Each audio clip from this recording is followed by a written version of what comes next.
Hello my dear friends and students. I hope आप सब अच्छे होंगे and welcome back once again matric English medium channel में। तो चलिए, आज हम लोग इम्पोर्टेंट जो आपका सबसे ज़्यादा इम्पोर्टेंट चैप्टर है participations of power in democracy, first chapter हम लोग डेमोक्रेसी में स्टार्ट करने वाले हैं। देखिए, आपके सामने नोट्स है और इस बुक से हम लोग पढ़ेंगे आज को। ठीक, डेमोक्रेटिक पॉलिटी पार्ट 2 और पार्ट 1 तो आप क्लास 9 में पढ़े ही हैं। ये आपका चैप्टर है, ठीक है। तो इसमें से आपका जो चीज़ें हैं, पेज नंबर 17 तक अगर हम बात करें, टोटल 28-9 पेज है, यहाँ तक कास्ट के ऊपर तक और कास्ट इन पॉलिटिक्स तक आपका चीज़ें बस थियोरेटिकल है और इश्यूज हैं, टॉपिक्स है, बस उसी को क्लियर कर लेना है ना। तो इसमें क्वेश्चन आंसर जैसा चीज़ें नहीं आने वाली है। तो जो क्वेश्चन आंसर वाला चीज़ें हैं उसको हम लोग एक बार टॉपिक वाइज फिर से उसका नोट्स कर लेंगे। वैसे नोट इसका भी कर दिए, पर इतना डायरेक्ट क्वेश्चंस नहीं आएंगे, उस इश्यूज पे क्वेश्चंस नहीं आएंगे, है ना। टर्म्स के बारे में तो हमने बात कर ही लिया था पहले ही, चाहे वो सेकुलर हो या फिर आपका फ्रेटर्निटी, लिबर्टी, सॉवरेन, बहुत सारे 17-18 टॉपिक्स के ऊपर, वर्ड मीनिंग के ऊपर हमने टर्म्स के ऊपर डिस्कस कर चुका है पहली वीडियो में। तो लगभग पेजेस आपका लगभग 29 तक है और कोशिश ये करेंगे कि 2 ही वीडियो में हम खत्म कर दें, इसीलिए थोड़ा टाइम लग गया। तो ये आपका फर्स्ट वीडियो होगा, दूसरे सेकंड में हम चैप्टर खत्म करेंगे और थर्ड जो वीडियो होगा आपका क्वेश्चन आंसर, हिस्ट्री का क्वेश्चन आंसर जो हमने फर्स्ट चैप्टर कंप्लीट करा उसका हिस्ट्री का क्वेश्चंस भी हम लोग डिस्कस करेंगे, पर ये वाला चैप्टर खत्म हो जाने दीजिए, एक साथ कर देंगे क्वेश्चन आंसर। ओके, तो जो स्टूडेंट्स नए हैं इस चैनल में, मैट्रिक इंग्लिश मीडियम में, चैनल को सब्सक्राइब करेंगे और फ्रेंड्स के साथ शेयर करेंगे। अब मस्ती बहुत सारे हो गया, मस्ती हो गया। अब 10th का सीबीएसई का भी अब रिजल्ट आने ही वाला है कुछ दिन में, और आप लोग का तो रिजल्ट शायद आ भी गया है। हाँ, आ भी गया रिजल्ट आप लोग का। अब आप लोग जो 9th में एग्जाम दे चुके हैं, 10th में जुड़ जाइए और पढ़ाई स्टार्ट कर दीजिए। टाइम ज़्यादा बोर्ड में आपको मिलता नहीं है, इसी वजह से बोल रहे हैं। तो चीज़ें आपका इश्यूज ऊपर दिया हुआ है, तो उसको हम लोग, चलिए ज़्यादा हम बात नहीं करेंगे, डिस्कस नहीं करेंगे कि फिर वीडियो थोड़ा सा लेंदी हो जाता है। ये हमारा टॉपिक रहेगा कुछ, और आपके बुक में जो टॉपिक है वही टॉपिक का मैंने नोट आपको प्रोवाइड करा देना है, ठीक है। नोट मैंने प्रोवाइड करा दूंगा आपको, और वही टॉपिक वाइज आपकी ही बुक पे SCERT बुक से ही आपको नोट्स मिल जाएंगे। ओके, कोई दिक्कत की बात है नहीं। हम लोग इस चैप्टर को आसानी से ख़त्म करेंगे, और पॉलिटी में तो आपको इंटरेस्ट आ ही जाएगा, राजनीति में होना भी चाहिए। अभी हाल ही में लोकसभा का चुनाव भी चल रहा है। जिनका एज हो गया, वैसे तो 10th में जो आप लोग हैं आपका तो एज हुआ नहीं है, जो भी है, आप जो घर में बहुत कोई बैठ जाते हैं, बैठने मत दीजिए। वोट जो भी जिनका एज हो गया उन्हें बोलिए, आप बोलिए, जागरूक कीजिए और वोट देने के लिए अपील कीजिए। चलिए, पहला जो आपका टॉपिक रहेगा ना, डायलेक्ट्स इन डेमोक्रेसी, इसके ऊपर हम डिस्कस करेंगे। एक्चुअली में ये डायलेक्ट्स क्या है लोकतांत्रिक देश में, उसके ऊपर।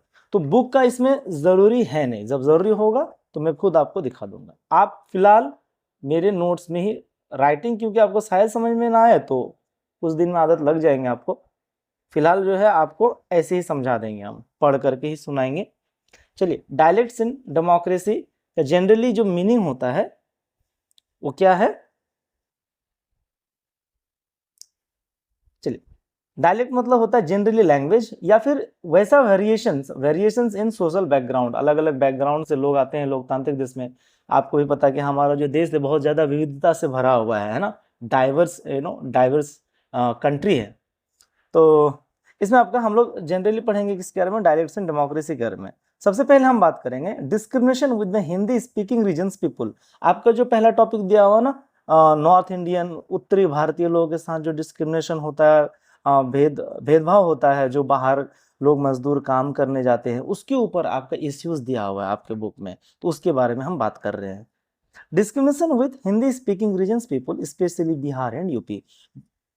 खास करके जो लोग मजदूरी करने जाते हैं अलग अलग जगह में, चाहे दक्षिणी भारत में हो, दक्षिणी में महाराष्ट्र हो गया, या फिर आपका गुजरात में कहीं हो गया, आपका मैसूर कर्नाटका में हो गया, तो वहाँ पे लोगों के साथ भेदभाव बहुत किया जाता है। They hate the poor, that is भैया, भैया वर्ड से उन लोगों को नफरत है इस चीज से। माइग्रेंट्स मतलब जो आपका who migrate from one region to another in search of food, in search of job, that is they were called migrants, उसको माइग्रेंट्स कहते हैं। जो एक जगह से दूसरे जगह नौकरी के खोज में जाते हैं, कुछ काम करने के लिए जाते हैं। जब अपने जगह में काम नहीं होते हैं तो दूसरी जगह माइग्रेट करते हैं। और जाहिर सी बात है, भारत है तो उसका मर्जी, उसके संविधान ने उनको राइट्स दे के रखा है कि आप कहीं भी काम कर सकते हैं, भारत के किसी भी कोना में। लोग तो बाहर भी चले जाते हैं। Were discriminated by local people, migrants were discriminated by local, okay, local people of Maharashtra and sometime provoked by the politicians like Raj Thackeray. कभी कभी तो आपका उकसाता है, प्रोवोक्ड मतलब उकसाना, तो कभी कभी लोकल लोगों को भी उकसा देता है बहुत सारा पॉलिटिकल लीडर कि भाई ये लोग आए हैं हमारे राज्य में और हमारा कल्चर खराब करेंगे, ये लोग काम करने आते हैं और यहाँ का जो ट्रेडिशन है, परंपरा है, उस पर इम्पैक्ट आता है, तो ये वाला प्रॉब्लम हो जाता है। तो कहीं कहीं नेता लोग भी जो है परेशान करते हैं और लोकल लोग तो करते ही हैं। तो इससे क्या होता है कि डिस्क्रिमिनेट किया जाता है, भेदभाव किया जाता है वहाँ के लोकल पीपुल किसके साथ, यूपी के लोग या बिहार के लोग जो काम करने जाते हैं। ये तो हमारा बदनसीबी बोलिए या फिर कुछ भी बोलिए, लेकिन आज भी बिहार के लोग बाहर काम करने जाते हैं। इसी चीज़ के लिए बदलाव आना जरूरी है, लेकिन वोट इसीलिए डालना जरूरी है ताकि बदलाव आ सके देश में, और लोग फैक्ट्री इंडस्ट्री जो काम वहाँ करने जाते हैं अगर बिहार में मिल जाए तो इज्जत के साथ लोग काम कर सकते हैं एटलीस्ट। लेकिन किसको क्या फर्क पड़ता है, कोई आए कोई जाए कोई मतलब नहीं, जैसा चल रहा है चलने दो। तो ये चीज है। दूसरा अगर हम देखेंगे, वाई नॉर्दर्न इंडियन माइग्रेट, सवाल मैंने खुद से ही किया है, मेरा ही नोट्स है। तो आखिर लोग माइग्रेट क्यों करते हैं? Because of job opportunities, lack of industries and factories in their own states. अपने ही राज्य में जब अपॉर्चुनिटी ना मिलता हो या फिर इंडस्ट्रीज की कमी हो, फैक्ट्रीज की कमी हो, तो दूसरे राज्य मजबूरी से आप जाना पड़ता है लोगों को। तो ये चीज़ है। तो ये जनरली इस नोट्स में जो मैं पढ़ा रहा हूँ तो मेरा खुद का ही अपना कंटेंट है, मेरा खुद का ही लैंग्वेज है। आप भी अपने लैंग्वेज में बेहतर तरीके से लिखिए। देखिए, कभी भी आंसर लिखिए, चीज़ों को पहले समझिए और अपने भाषा में अगर लिखेंगे ना तो दुनिया का सबसे बेस्ट आंसर माना जाता है।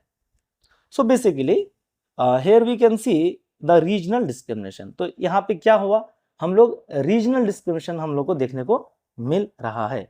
Incident of Mysore during railway recruitment board, आपके बुक में ही है जो आपका घटना हुआ था रेलवे रिक्रूटमेंट बोर्ड एग्जाम के टाइम। ये जनरली कब हुआ था? 2008 में। ये बुक में आपका नहीं है, ये मैंने खुद लिखा है, जनरली रिसोर्स के हिसाब से पता किया तो 2008 का एक इवेंट था। Bihari students were badly beaten up, है ना, बिहारी लोगों को स्टूडेंट्स को मारा गया। ऐसा नहीं है कि सिर्फ मजदूर के साथ ही मीन्स डिस्क्रिमिनेट होता है। बिहार के लोग अगर अदर स्टेट्स में अच्छे स्टूडेंट्स अगर पढ़ने भी जाते हैं, बड़े बड़े कॉलेजेस में, स्कूल्स में भी डिस्क्रिमिनेट होने से नहीं रहता है। इतना इंटेलिजेंट लोग पढ़ने जाते हैं फिर भी उसके साथ भी डिस्क्रिमिनेट करने से नहीं छोड़ते हैं लोग। बात मजदूर का है वो तो फिर आम बात हो गया। Regional violence in Assam against Bihari, 2003 में आसामीज लोग बिहारी को मारे थे। रीजनल वायलेंस आपका हुआ था। यहाँ पे कोई कम्युनल वायलेंस नहीं है, रीजनल वायलेंस है, क्षेत्रीय भाषा है, मतलब दूसरे जगह के लोग, दूसरे राज्य के लोग आए, दूसरे जगह नहीं, दूसरे राज्य, देश तो अपने ही देश के लोग हैं, फिर भी ऐसा हो रहा है, ये दुख की बात है। French and Dutch speaking in Belgium, जो आपका लैंग्वेज भाषा के आधार पे जो मतभेद हुआ आपका फ्रेंच और डच का दिया, तो यहाँ पे देखिए फ्रांस में और बेल्जियम में, यूरोप में भी ये कहानी है, सेम चीज। तो देखिए यहाँ पे French speaking people were minority. French speaking जो जो फ्रांस में लोग रहते थे जो फ्रेंच भाषा बोलते थे, भले ही वो माइनॉरिटी थे, उनका तादाद कम था, मीन्स पॉपुलेशन, माइनॉरिटी मतलब जिसका इंडिविजुअली पॉपुलेशन कम हो, but they live in capital city Paris.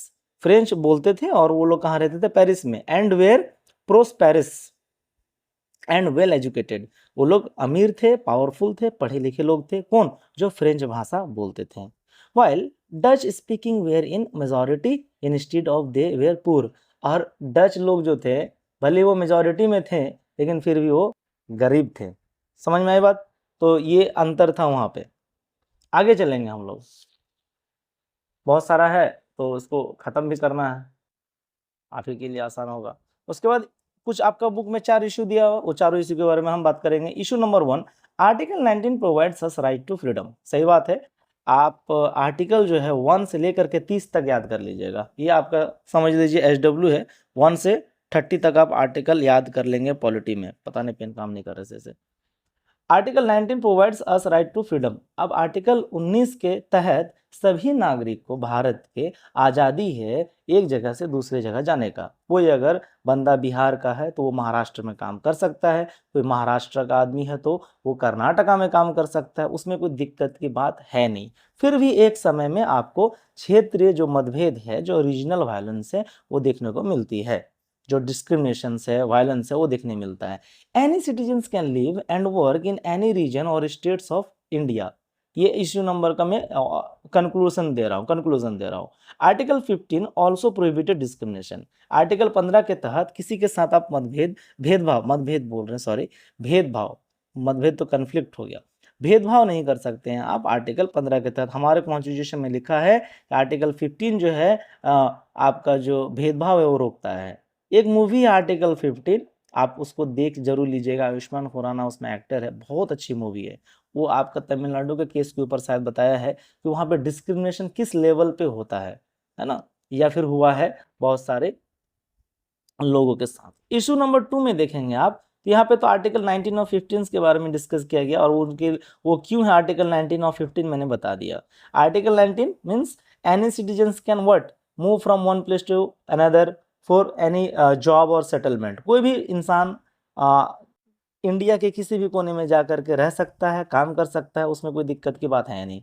और आर्टिकल 15 आपको पता है कि डिस्क्रिमिनेशन, एक दूसरे से आप अगर डिस्क्रिमिनेट करते हैं किसी को, किसी भी आधार पे, चाहे जाति हो, धर्म हो या फिर रंग हो, तो वो इलीगल है, गैर कानूनी है। इशू नंबर 2 में हम आएंगे, when in any particular region the migrants increases continuously it may create sometimes regional conflict between local and migrants. आप यहाँ का इसका मतलब समझे कि किसी भी क्षेत्र में, कोई एक पर्टिकुलर क्षेत्र, जैसे आप बॉम्बे ही ले लीजिए, माइग्रेंट धीरे धीरे मान के चलिए बढ़ने लगता है। माइग्रेंट बढ़ने लगता है तो इससे जो बाहर के लोग आए हैं वहाँ जमा होने लगता है, तो उसमें जो है ना, जो लोकल लोग हैं ना, उसके बीच में थोड़ा बहुत मतभेद हो जाता है कि हमारा नौकरी छीनने आया है, हमारा काम बर्बाद कर रहा है, वगैरह वगैरह। देखिए बिहार के लोग ना बहुत मेहनती होते हैं, कहीं भी जाते हैं ना तो इतना मेहनत करते हैं कि उसको कोई भी कंपनी और फैक्ट्री और इंडस्ट्रीज वाला आराम से रख लेगा, कोई दिक्कत नहीं है। और इसीलिए रख लेगा क्यों? क्योंकि लोकल लोग अगर मान के चले कि 1 घंटा का वो 50 रुपया 100 रुपया ले रहा है, तो बिहारी जो है आपका 30 में 40 में काम कर देगा। मतलब बिहार जो है चीप लेबर की तरह काम करता है, कम पैसे में ज़्यादा काम करता है। लेकिन बाहर के स्टेट्स के लोग कम पैसे में कम काम में ज़्यादा पैसे ले लेते हैं, ये वाला मसला हो जाता है ना।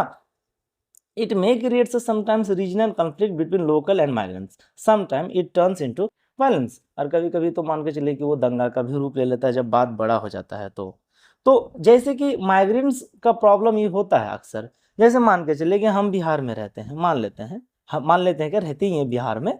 तो आप देखते होंगे कि 38 जिला है बिहार में, तो 38 जिला में लोग सबसे ज़्यादा पढ़ने कहाँ जाएंगे? पटना में। और इस वजह से क्या होगा? पटना में हो जाएगा भीड़, बहुत ज़्यादा क्राउडेड होता ही है, पटना ओवर क्राउडेड है। ज़्यादातर जो आपका पॉपुलेशन है स्टूडेंट्स का है, और वो अलग अलग 38 जिला से आता है। उसके बाद तो आपका मान के चलिए भागलपुर में भी बच्चे रहते हैं, तो वहाँ का ओरिजिन नहीं है, पटना के लोकल नहीं हुए, वो बाहर के हुए। कभी कभी देखते हैं हॉलीडे होता है, चाहे दशहरा हो या फिर होली हो, दिवाली हो, तो बच्चे आ जाते हैं घर, तो पटना पूरा सूना पड़ जाता है, खाली पड़ जाता है। मैं भी खुद पटना में रहा हूँ, ठीक है। तो ऐसा कंडीशन हो जाता है, भले ही वहाँ पे उसके लिए बाहर के लोग रोजगार दे रहे हैं, पटना के लिए ही ये फायदेमंद है, लेकिन कभी कभी ये बोलते हैं कि बाहर के लोग आ जाते हैं फलना चिलना, तो बहुत सारा मतभेद हो जाता है। दूसरा वही चीज कोटा में है, दिल्ली में है, बच्चे भरे पड़े हैं पढ़ाई के लिए। The reason that the migrants में cause और impact the culture of that region और may create a job problem to the locals। समझ के बात को? ये बहुत ही सिंपल भाषा में मैंने लिखा है, बहुत ही सिंपल और सरल लैंग्वेज में मैंने आपको नोट्स बना के दिया है। इसको आप स्क्रीनशॉट भी करेंगे तो ज़्यादा बेहतर है ना। आप उसको स्क्रीनशॉट भी कर सकते हैं, कोई दिक्कत नहीं है, ठीक। तो ये चीज़ है। तो कहने का मतलब है कि लोग, आखिर लोकल लोग क्यों परेशान करते हैं बाहर के लोगों को? ताकि उसको भी दिक्कत हो जाती है नौकरी वोकरी के लिए, और भी बहुत सारा चीज़ के, कल्चर नहीं मिलता है, डिस्क्रिमिनेट करता है बेवजह, भाषा अच्छा नहीं लग रहा है, भाई मैं के जगह हम बोल रहा है, तो इसमें उसको प्रॉब्लम हो जाती है, क्यों के जगह काहे बोलता है, वगैरह वगैरह, बहुत सारा चीज़ें हैं। हो सकता है कि उसका लाइफ स्टाइल से मैच नहीं करता हो। लाइफ स्टाइल से तो बहुत अलग अलग जगह होगा ही, मैच क्यों करेगा। उसमें हमारे बिहारी अच्छा है, कम से कम डिस्क्रिमिनेट नहीं करता है किसी दूसरे स्टेट से। चलिए इश्यू नंबर 3 में हम देखेंगे। इश्यू नंबर 3 में क्या है, caste and races are different. सही बात है, जाति जो है और रेसेस जो है अलग अलग है। क्यों? क्योंकि जाति तो हमने बनाया, हम इंसान ने बनाया, और रेसेस तो आपका बायोलॉजिकल है। एग्जाम्पल में बता दिया कि कास्ट जैसे ब्राह्मण है, राजपूत है, और भी मुस्लिम है, शेख है, पठान है, खान है, वगैरह वगैरह, अलग अलग जाति के लोग हैं, अलग अलग धर्म के, अलग अलग जाति के लोग हैं। ठीक, अब रेस में आपका जैसे द्राविडियन है, तमिलनाडु रिलेटेड, इंडो आर्यन है, आर्यन है जो सेंट्रल इंडिया से आए हुए हैं, तो ये वो आपका रेस हो गया। रेस एक बायोलॉजिकल फिनोमिनन है। तो थोड़ा बहुत अंतर है कास्ट में और रेस में, थोड़ा बहुत नहीं है, कभी कभी लगता है कि सेम ही चीज है, पर कास्ट रेस की वजह से ही अलग अलग कास्ट बन गया है। मान के चले कि बाहर के लोग काला कलर के थे, तो इसमें हम आगे तो काला कलर के थे तो उसको अपॉर्चुनिटी नहीं दिया, तो वो गरीब ही रह गया, उसका जनरेशन गरीब रह गया, तो उसको एक अलग कास्ट ही हम दे दिए। ऐसा भी हुआ है, तो उस पर हम आगे और डिस्कस करेंगे। इशू नंबर 4 में आप देखिए उतना इंपॉर्टेंट नहीं है, इसलिए मैंने डिस्कस ही नहीं किया। इशू नंबर 4 उतना इंपॉर्टेंट नहीं था। तो अब हम आते हैं नेक्स्ट टॉपिक में। नेक्स्ट टॉपिक क्या है आपका, nature of social division in democratic system. जो आपका जो जो सामाजिक जो आपका डिवीजन होता है समाज में, आपका जो बंटवारा होता है, सामाजिक बंटवारा, जो एक लोकतांत्रिक तकनीक में, लोकतांत्रिक देश में वो कैसे होता है, थोड़ा सा हम देखेंगे इसके ऊपर। Violence in Mumbai, Mysore, Delhi and Calcutta are the best example of social division. जो आपका एग्जाम्पल है मैसूर में या फिर मुंबई में, मैसूर जो है रेलवे रिक्रूटमेंट वाला बात कर रहे हैं हम, मुंबई नेवी मुंबई में भी डिस्क्रिमिनेशन, दिल्ली में, कलकत्ता में बिहारी के लोग, बंगाल में भी प्रॉब्लम हो जाती है। तो ये सब वायलेंस आपका कहीं ना कहीं सोशल डिवीजन है। In India social division is on the basis of, अब सोशल डिवीजन क्यों होता है, किसके आधार पे होता है सोशल डिवीजन, चाहे वो आपका भाषा हो, क्षेत्र हो, कि आप किस क्षेत्र से आते हैं, आपका कल्चर कैसा है, आपका कौन सा जाति से है, रिलीजन, ईटीसी वगैरह वगैरह, इसकी वजह से आपका कहीं ना कहीं सोशल डिवीजन देखने को मिलता है इंडिया में। हम नेक्स्ट पेज में चलेंगे। चलिए अब नेक्स्ट टॉपिक क्या है आपका, origin of social discrimination and diversity. आपका कहाँ से ये स्टार्ट होता है सोशल डिस्क्रिमिनेशन, और इसका जो डाइवर्सिटी है, इसमें जो विविधताएं हैं, उसके ऊपर हम देखेंगे। Many studies found that the basic origin of social discrimination are, जो आपका मूल आधार पे जो सोशल डिस्क्रिमिनेशन है वो कहाँ से आता है, देख लीजिए। पॉवर्टी, पॉवर्टी, पॉवर्टी मतलब गरीबी, बर्थ प्लेस, उनका जन्म कहाँ हुआ, पढ़ाई लिखाई, एजुकेशन बैकग्राउंड कैसा रहा होगा, फैमिली स्ट्रक्चर, फैमिली किस परिवार से आते हैं, हेरिडिटी, इनका हेरिडिटी क्या है, बायोलॉजिकल हेरिडिटी आप समझते हैं, एक जनरेशन से दूसरे जनरेशन, खानदान वगैरह आप समझ सकते हैं, खानदान, एम्पायर, रिलीजन, धर्म, इसका धर्म क्या है, और भी बहुत सारी चीजें हैं जिनको आप बता सकते हैं कि सोशल डिस्क्रिमिनेशन इस वजह से होता है और डाइवर्सिटी इतना है। ठीक, लोग गरीब हुए तो भाई एक पुराना गरीब आदमी है तो उसका अलग जाति हो गया। जैसे कि आज के हमारे भी मोहल्ले में एक तरह का एक डिवीजन है, मान के चलिए कि एग्जाम्पल आपको हम उदाहरण के तौर पे आपको हम समझाते हैं। जैसे कि आपके मोहल्ला में 10 या 20 घर है मान लेते हैं, 10-20 घर में आप देखेंगे कि उसमें से मान के चलिए 10-12-15 घर अमीर लोगों का है, बाकी एवरेज है या फिर थोड़ा बहुत गरीब, या फिर कंडीशन उनका ठीक नहीं किसी वजह से। तो आप देखेंगे कि जो गरीब है उनसे लेन देन नहीं करेगा, अगर उनको जरूरी भी पड़ेगा समय में कोई कुछ पैसे का तो उनसे देना, उनको लगता है कि वापस ही नहीं कर पाएगा, तो डिस्क्रिमिनेशन टाइप का फीलिंग उनके अंदर आने लगता है, एटीट्यूड वाला फीलिंग आने लगता है, उनसे उठना बैठना तालमेल सब बंद कर देता है। तो कहीं ना कहीं इकोनॉमिक डिवीजन है, हम सोशल डिवीजन का बात कर रहे हैं, वो इकोनॉमिक डिवीजन कहलाएगा इकोनॉमिक्स के अंदर में, है ना, पैसे से रिलेटेड उसका एक अलग स्टेटस हो गया, means status means economic condition से उसका एक अलग कास्ट बन गया, समझ लीजिए। वैसा ही चलता है दुनिया। नेक्स्ट में अगर हम बात करेंगे तो नेक्स्ट टॉपिक में difference between social variation and division, इस दोनों में अंतर क्या है, सोशल वेरिएशन में और सोशल डिवीजन में क्या अंतर है। तो हम देखेंगे क्या, social variation is the natural occurrence of differences. जो समाज में जो आपका विविधताएं हैं, वेरिएशंस हैं, वो बेसिकली क्या है, एक प्राकृतिक फिनोमेनन है, घटना है। अलग अलग डिफरेंसेस है किसमें, इंडिविजुअल और ग्रुप में, ऑफ डिफरेंसेस बिटवीन इंडिविजुअल, चाहे वो सिंगल हो या फिर समूह में हो, उससे कोई मतलब नहीं है। Example, if someone origin is West Bengal, कोई अगर बंगाल से है, their accent is very different. अब मान के चलिए मैं बिहार से हूँ, कोई बंगाल से है, कोई तमिलनाडु से है, तो सभी का जो ओरिजिन है अलग अलग है। और दूसरा चीज है कि सबका जो बोलने का भाषा का जो एक टोन होता है, जो एक्सेंट होता है, वो अलग है। कोई बंगाल से है और हिंदी बोल भी रहा है तो बंगाली टोन में बोल रहा है, कोई उड़ीसा में तो उड़िया टोन में बोल रहा है।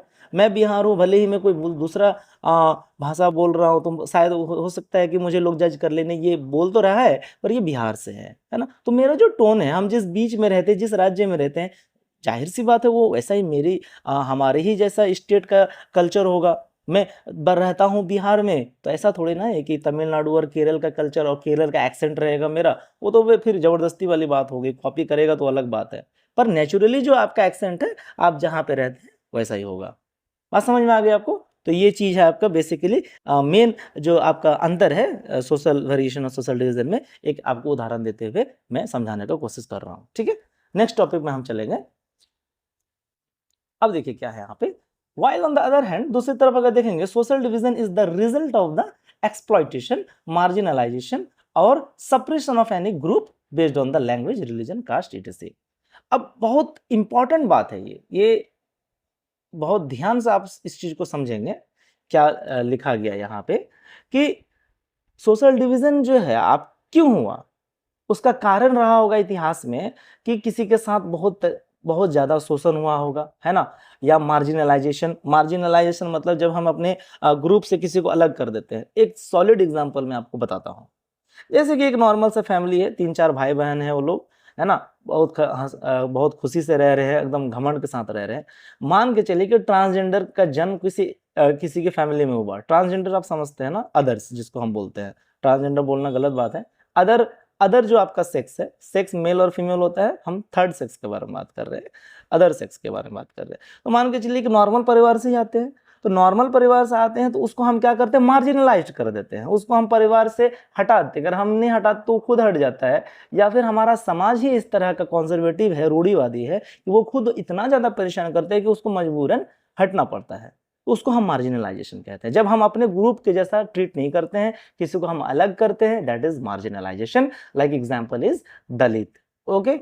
और सप्रेशन ऑफ एनी ग्रुप, किसी ग्रुप को, समूह को आप सप्रेस किए लंबे समय से, किसके आधार पे भाई, भाषा के आधार पे, या फिर धर्म के आधार पे, या फिर जाति के आधार पे। मान के चलिए भारत में आपका मुस्लिम मिनॉरिटी है, अगर आप उसको अपॉर्चुनिटी नहीं देंगे तो आप उसको सप्रेस कर रहे हैं, आप उसको मार्जिनलाइज्ड कर रहे हैं। तो इसीलिए माइनॉरिटीज के लिए बहुत सारा आरक्षण वगैरह दिया जाता है, गवर्नमेंट सरकार का, हमारा संविधान देता है। तो इससे मार्जिन, ताकि सभी सोशल अलग अलग जो वेरियस सोशल ग्रुप्स हैं एक साथ बढ़ सके, प्रमोट, तरक्की कर सके और बेहतर कर सके देश के लिए भी। उसके बाद हम आगे देखेंगे, upper caste are educated, rich and powerful, while scheduled caste, scheduled tribes are commonly poor and become the victim of discrimination। ये तो जाहिर सी बात है, इसमें बताने का नहीं है। बड़े बड़े लोगों के साथ डिस्क्रिमिनेशन हुआ, इवन महात्मा गांधी के साथ अफ्रीका में डिस्क्रिमिनेशन हुआ कलर के बेस में कि वो काले थे, या फिर doctor B.R. Ambedkar schedule caste में से बिलोंग करते थे तो उनके साथ आपका भेदभाव हुआ है। तो लास्ट में उन्हीं को संविधान भी, इसीलिए आपका B.R. अम्बेडकर को संविधान का ड्राफ्टिंग कमेटी का चेयरमैन भी बनाया, जानबूझ के बनाया कि भाई आपके साथ जो प्रॉब्लम है, आपके कम्युनिटी के साथ जो प्रॉब्लम है, उसके उसको उस कॉन्टेक्स्ट में, संदर्भ में आप संविधान लिखें, आपको मेन पोस्ट दिया गया है। ठीक है, तो इसी वजह से आपका शेड्यूल कास्ट के लिए आप देखेंगे शेड्यूल 9 वगैरह में रिजर्वेशन वगैरह का बात चलता है, उसमें संविधान में दिया गया है। अब यहाँ पर देख सकते हैं आप, हेंस काका Kalekar commission bring up for the investigation of social and economically and educationally backward classes in Indian territories. कहने का मतलब है आपका जो काका कालेकर कमीशन आया था वो किसके लिए आया था, जो सामाजिक तौर से, आर्थिक तौर से, या फिर पढ़ाई लिखाई के तौर से सभी में वो पीछे थे। भारत के कोई भी टेरिटरी में जो लोग रहते थे उसी के लिए काका कालेकर कमीशन लेके आए थे। एक्टिविस्ट थे काका कालेकर, वही लेके आए थे बेसिकली जांच करने के लिए कि हमारे समाज में जो बैकवर्ड लोग हैं क्या वो सही से आगे जा रहा है कि नहीं जा रहा है, क्या कंडीशन है। जैसे सच्चर कमेटी मुस्लिम के लिए लेकर आया था, उसी इन्वेस्टिगेशंस के लिए। तो अलग अलग चीज़ों को अच्छे देश में बेहतर करने के लिए अलग अलग कमेटी कमीशन लाया जाता है। जैसे कि आपका बलवंत राय मेहता कमेटी हो गया, आपका पंचायत राज के लिए, ऐसे करके बहुत सारा कमिटीज़ है। आप जब बड़े होंगे 11th-12th करेंगे, अगर किसी को सिविल सर्विस करना है तो आपको ये सब टोटल पढ़ना पड़ेगा। किसी को डीएम बनना है, एसडीएम बनना है, डीएसपी वगैरह वगैरह, खैर वो तो बात की बात है। मैं एक सजेशन के तौर पे भी काम करता हूँ, एक अच्छा एडवाइज़र हूँ। किसी को अगर 11th में क्या सब्जेक्ट लेना है, किसके लिए क्या बेटर है ना, सर मैं आर्ट्स लूँगा तो उसमें क्या स्कोप है, मैं साइंस लूँगा, मैथ लूँगा उसमें क्या स्कोप है, मैं एक एक डिटेल आपको हेल्प कर सकता हूँ। पहले आप 10th तो कर लें, मैं आपके साथ अगर रहूँगा तो मैं बिल्कुल आपको शेयर करूँगा, ताकि आप फ्यूचर में भविष्य में कोई भी गलत कदम ना उठाएं। बहुत लोगों को बहुत चीज़ का नॉलेज नहीं होता है कि ये सब्जेक्ट लेंगे तो फ्यूचर में क्या होगा, तो भविष्य में देखते हुए ही आपको अपने विषय का क्या करना चाहिए, चुनाव करना चाहिए। समझ गए बात को?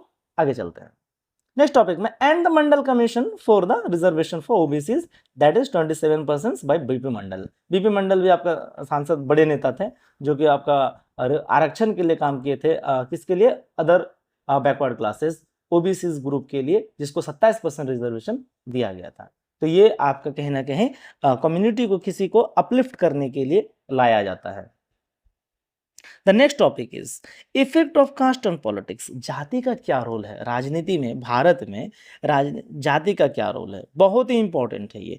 आप अपने भाषा में ही इसका आंसर लिख सकते थे। आप देख ही पा रहे हैं कि ये सब टॉपिक और इश्यूज पे ही बात चल रहे हैं आपके बुक में जो भी दिया हुआ है। तो कुछ टेंशन और ज़्यादा कुछ सोचने समझने की बात नहीं है कि हाँ भाई मैथ है या साइंस है इसको सॉल्व करना पड़ेगा, वैसा कुछ नहीं है।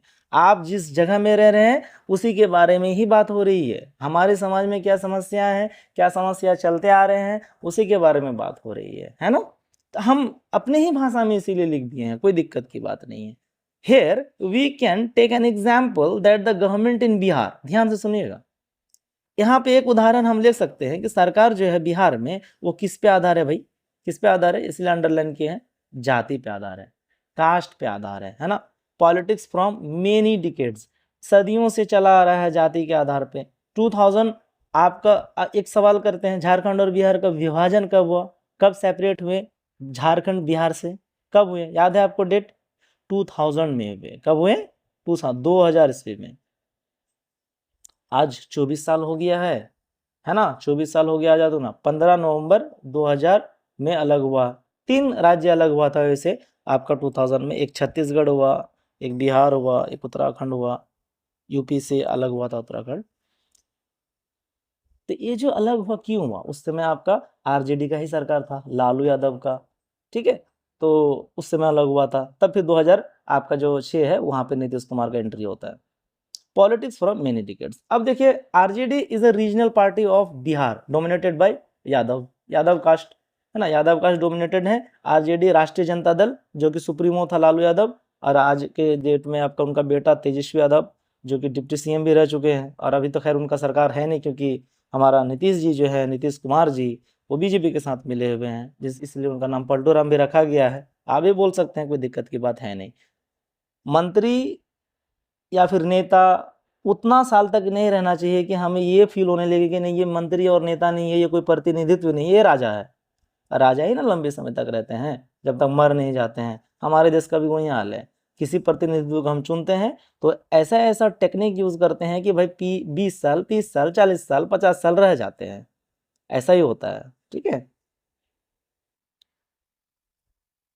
RJD is a regional party. तो आरजेडी क्या है, ये जो आपका पार्टी बना है किसके आधार पे बना है?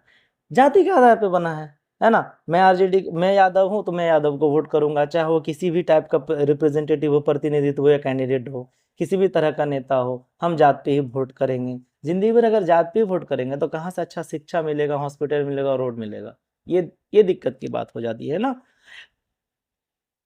And many uneducated representative fight their election on the basis of caste. बहुत सारे अनपढ़ लोग इसीलिए आपका इलेक्शन लड़ते हैं, जाति, उसको पता है कि जाति के नाम पे हमको वोट मिल ही जाएगा, टिकट भी आपका उसी यादव को ही दिया जाएगा ज़्यादातर। अगर मान के चले बिहार में 40 लोकसभा सीट है तो उसमें से मान के चलिए कि वो आके, अगर कॉलिशन है तो ठीक, कॉलिशन नहीं है तो 70% तो मान के चलिए यादव को ही टिकट मिलेगा, है ना। जहाँ पे मुस्लिम रिप्रेजेंटेटिव है वहाँ पे मुस्लिम को 1-2 ठो को दे दिया, या मुस्लिम का पॉपुलेशन वहाँ दे दिया। तो ऐसे करके ही ना सरकार बनाया जाता है। तो यही है, लोगों को पता है कि जात पे वोट करेगा, चाहे हम किसी नेता को भी खड़ा करें, चाहे उसका बैकग्राउंड क्रिमिनल ही क्यों ना हो। ओके, इन दिस वे ज़्यादा बोलना नहीं चाहिए पढ़ाते समय, दिक्कत हो जाएगी, वैसे भी चुनाव का समय चल रहा है। In this way citizens deprived from many rights. और अगर हम लंबे समय से जात पात पे धर्म पे वोट करते रहेंगे तो इससे क्या होगा कि जो नागरिक हैं, आम नागरिक है, उनका जो अधिकार है बहुत सारा से वो वंचित रह जाएंगे, बहुत सारा अधिकार उनको नहीं मिलेगा। लोग ही अगर प्रोटेस्ट नहीं करेंगे, हाँ भाई हमको ये चाहिए, हमको ये डिमांड पूरा कर दो, हमको रोड बना दो, हमको स्कूल बना दो, हमको हॉस्पिटल बना दो, लोग अगर नहीं बोलेंगे तो सरकार को, उतना तो सरकार दयालु है नहीं, उतना तो ईमानदार और पढ़ा लिखा है नहीं जो आप मांगेंगे भी नहीं और दे देंगे। ऐसा कभी हुआ है क्या? भिखारी अगर भीख ना मांगे, ये गलत एग्जाम्पल हो जाएगा। खैर मतलब अगर जनता, अगर एक तरह से देखा जाए तो हम लोग के साथ तो गलत नाम का है लोकतंत्र, लोग से तो चलता नहीं है। एक बार 5 साल में वोट करते हैं, फिर उसके बाद समझ लीजिए कि वो भूल ही जाता है और फिर हमारा काम पूरा भी नहीं होता है। तो अगर आप कोई चीज़ मांगिएगा नहीं सरकार से तो आपको देगी भी नहीं ज़िंदगी भर, यहाँ तो मांगने पे नहीं मिलता है। Some famous political parties that is based on caste, मैंने अपने से ये नोट बनाया है, कुछ ऐसे राजनीतिक पार्टी जो कि जाति पे है, लाइक आरजेडी बिहार में है, वीआईपी विकास इंसान पार्टी शेड्यूल कास्ट से बिलोंग करते हैं, बहुजन समाज पार्टी जो कि उत्तर प्रदेश में मायावती का, ये जाति से ही बना हुआ है ये पार्टी। धार्मिक धर्म भी है, even some parties based on the religion also. अब कौन पार्टी धर्म पे बेस्ड है वो आप कमेंट में भी कर सकते हैं, मतलब धर्म के आधार पे जो पार्टी बना है उसके बारे में बात कर रहा हूँ। बहुत सारे हो सकते हैं, ऐसा नहीं है, दूसरे देश में भी होते हैं, सिर्फ भारत भी नहीं है। Factors for outcome, 3 determinants factors of social division, 3 determinant, तीन वजह है जो आपका सोशल डिवीजन का। पहला डिटर्मिनेंट मतलब फैक्टर्स फॉर आउटकम, कि मतलब क्या क्या फैक्टर है, क्या क्या कारण है उसका जो आउटकम निकलेगा, तो उसके बारे में हम बात कर रहे हैं। 3 डिटर्मिनेंट फैक्टर, 3 डिटर्मिनेंट फैक्टर्स जो कि आपका सोशल डिवीजन होता है उस वजह से। पहला है, हम लोग को सबसे पहले ये बात हम लोग को पता है कि भारत क्या है, एक डाइवर्स कंट्री है। We clearly know that India is a diverse country with the different communities, religion and language, ये बात पता हमें। But at first we are Indian, लेकिन उससे पहले क्या है कि हम भारतीय हैं। भले ही बहुत ज़्यादा डाइवर्सिटी है पर डाइवर्सिटी में यूनिटी होना चाहिए। भले ही कम्युनिटी अलग हो, धर्म अलग हो, जाति अलग हो, या फिर भाषा ही क्यों ना अलग हो, क्षेत्र अलग हो, पर हम लोग तो सबसे पहले क्या है, इंडियन है। कोई क्रिकेट टीम में क्रिकेटर बनेगा, मान के चले कोई बिहार से है, कोई आंध्र प्रदेश से है, तो वो थोड़े ना बोलेगा कि मैं आंध्रा से हूँ, यार भले मैं इंडिया को रिप्रेजेंट कर रहा हूँ, मैं इंडियन हूँ। वेदर आवर स्टेट कल्चर और ट्रेडिशन इज डिफरेंट, भले ही हमारा राज्य या कल्चर या फिर परंपरा सभी अलग हो, पर सबसे पहले हम क्या है, भारतीय हैं। तो we should respect all northern Indian, we should respect all, हम सभी को इज्जत करना चाहिए। Whether northern Indian should respect the sentiments of southern eastern, southern और ईस्टर्न और सेंट्रल, और in contrast southern should also, in contrast southern should also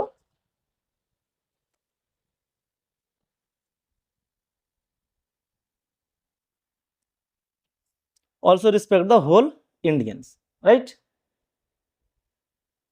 अब आगे चलते हैं। सेकंड में, government can fulfil the demand of any community with in the constitution, सरकार जो है कोई भी डिमांड फुलफिल करता है किसी भी कम्युनिटी का, संविधान के लिमिट में रह करके, है ना।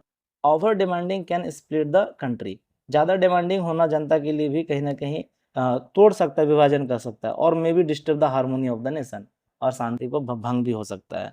ज़बरदस्ती आप कोई चीज़ डिमांड नहीं कर सकते। मान के चलिए कोई राज्य का बंटवारा हो जो पॉसिबल नहीं है, फिर भी आप बंटवारा करना चाह रहे हैं। मान के चलो वेस्ट बंगाल है, दार्जिलिंग जो है आपका वेस्ट बंगाल में आता है, दार्जिलिंग का बंटवारा चाह रहे हैं कि नहीं भाई दार्जिलिंग को एक अलग स्टेट बना दो, तो इससे दिक्कत हो सकता है, यूनिटी में प्रॉब्लम आ सकती है। इसी वजह से ममता बनर्जी के खिलाफ प्रोटेस्ट भी बहुत ज़्यादा हुआ था और मिला भी नहीं था वो। जो दार्जिलिंग वाले एक बार बहुत बड़ा स्ट्राइक किए थे, गोरखालैंड अलग होना चाहिए, गोरखास का अलग होना चाहिए, और वो हो नहीं पाया था। थर्ड में हम देखेंगे, keeping the unite different caste and communities is challenging task of government, है ना। सभी को एक साथ जोड़े रखना, चाहे अलग जाति को हो या अलग कम्युनिटीज़ को हो, ये बहुत ही चैलेंजिंग काम है सरकार के लिए।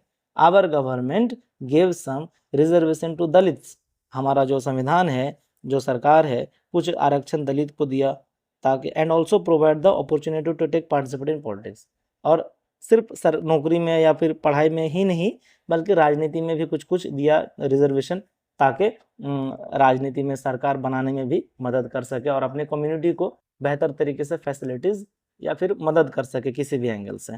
सो giving right to everyone is important to keep the nation integrate, और सभी को राइट्स मिलना चाहिए ताकि हमारा देश जो है जुड़ा रहे और बना रहे, और एक दूसरे से कदम मिला करके पूरा देश का तरक्की हो।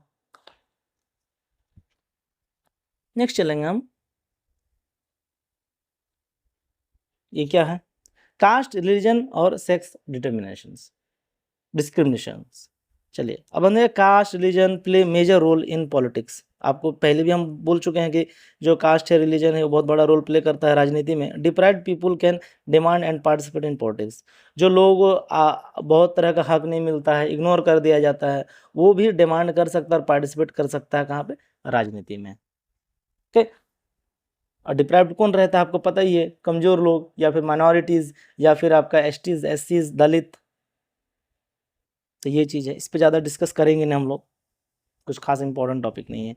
अब बात करेंगे कास्ट इनइक्वालिटीज़ में, जाति का जो असमानता है जाति में, वो हम बात करेंगे। Caste inequalities based on social discrimination. Basically caste inequalities किस पर आधार होते हैं, सोशल डिस्क्रिमिनेशन पे, सामाजिक भेदभाव में। जनरली क्या होता है, who belongs to be lower caste, जो आपका लोअर कास्ट से बिलोंग करते हैं उसी के ऊपर जनरली ऐसा होता है caste inequalities. Generally inter caste marriage not done in India. अभी आप मान के चलिए कोई भी कास्ट के होंगे तो आप उस कास्ट में जाके शादी नहीं करेंगे, हिम्मत भी नहीं है। बड़े बड़े लॉयर और जजेस लेक्चर झाड़ेंगे, लेकिन उनका बेटे का शादी करा दे या बेटा का शादी करा दे दूसरा कास्ट में, मजाल ही नहीं है, कभी नहीं करा सकता है, कोई नहीं कराएगा, बस पढ़ने के लिए और लिखने। लेकिन जब क्यों नहीं कराएगा, क्योंकि मेंटालिटी बहुत पहले से ही सेट है ना। हमारा पूर्वज भी वही करते हुए आ रहा है, हम भी वही कर रहे हैं। तो बहुत सारे, जैसे बिहार गवर्नमेंट ने एक बार स्कीम्स भी जारी रखा है कि अगर इंटर कास्ट मैरिज होगा, मीन्स अगर आप दूसरे कास्ट से है या फिर लड़का या लड़की दोनों अलग अलग कास्ट से हैं, शादी करने पे पैसा भी मिलता है, ठीक है।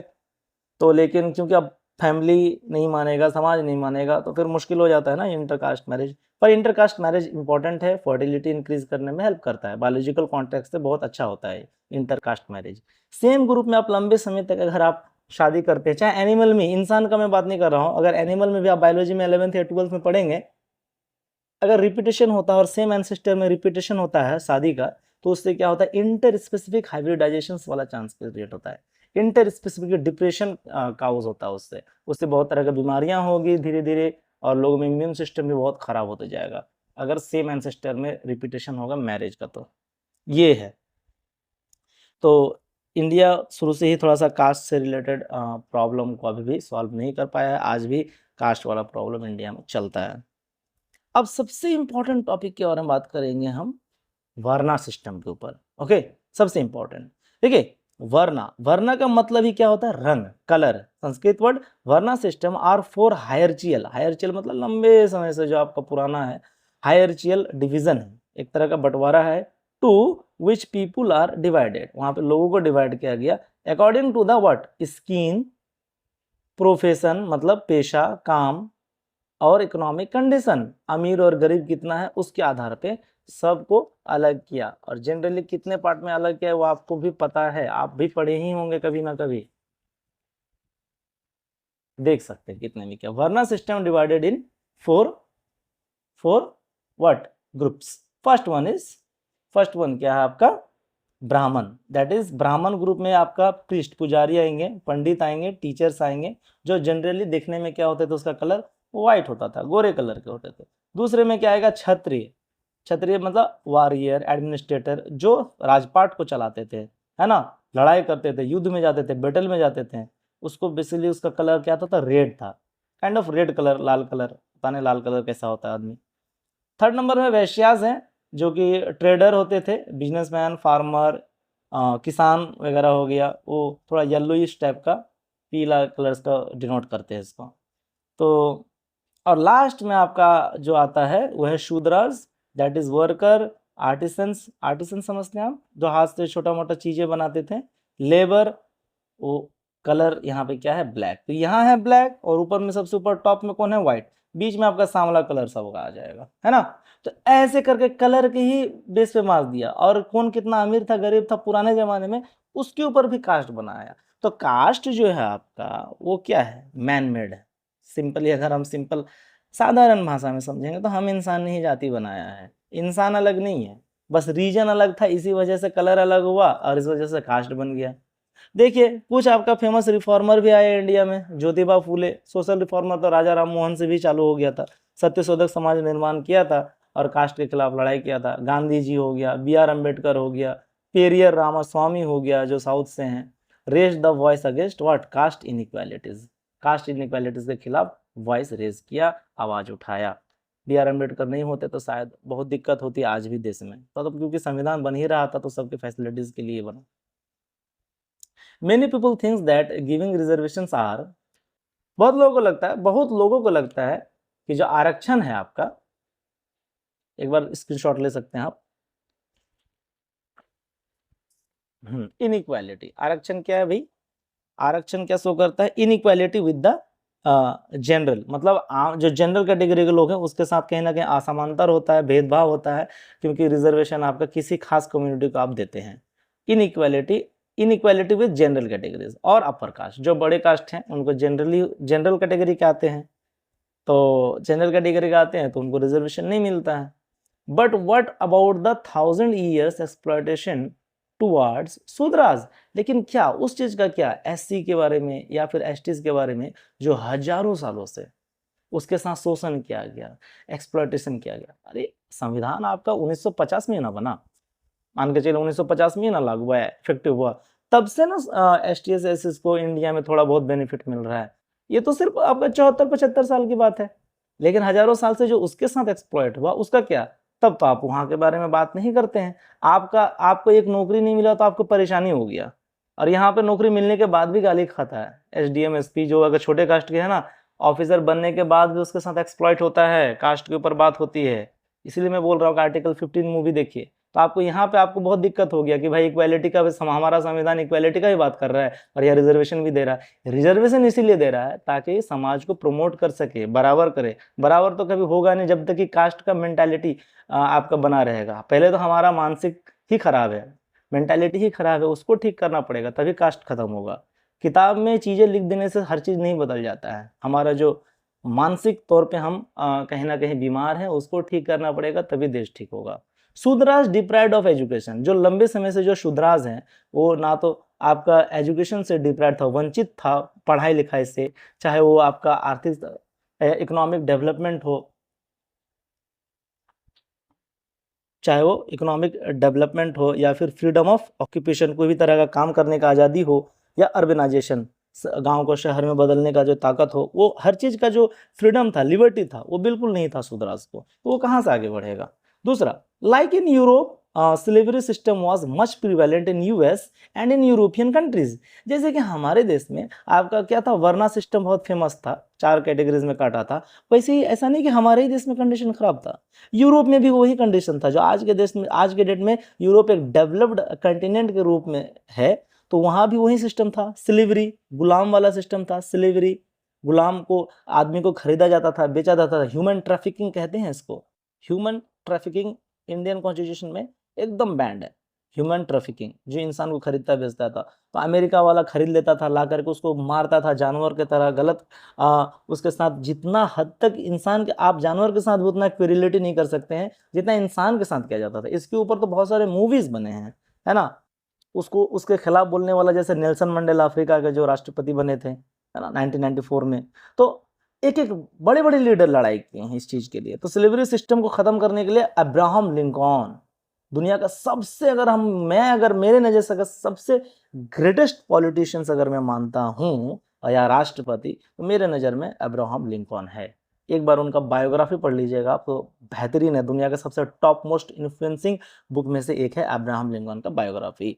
वही आपका जो है by the people for the people of the people quote दिया था, ठीक है, डेमोक्रेसी का नींव रखा था और स्लेवरी सिस्टम को अबलिश किया था अमेरिका में सिविल वॉर ला करके। बात समझ गए।